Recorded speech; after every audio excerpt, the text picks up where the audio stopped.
Maayong adlaw kanatong tanan. Ang lukay maong dahon sa lubi nga gigamit kini sa nalaing paagi sa atong kinabuhi.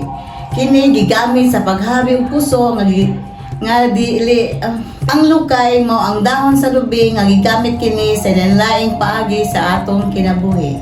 Kini gigamit sa paghabi og puso sa dili lamang usa ka paagi sa pagluto sa pagtipig sa kanon. Apan usab adunay simbolong kahulugan sa mga ritual sa sa mga baryo sama sa taptap sa Dakbayan sa Sugbo. Kini usab gigamit sa paghimog silhig, pugaran sa manok, bumbong sa balay, basket, kalo ug dulaan sa mga bata.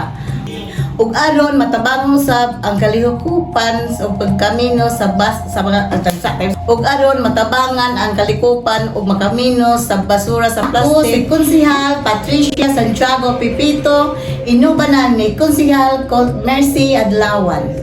Aniya ang Purok Tipolo Pundok Lukay. Viva San Vicente Ferrer! Viva Lo Coco Festival! Mabuhi ang Luok!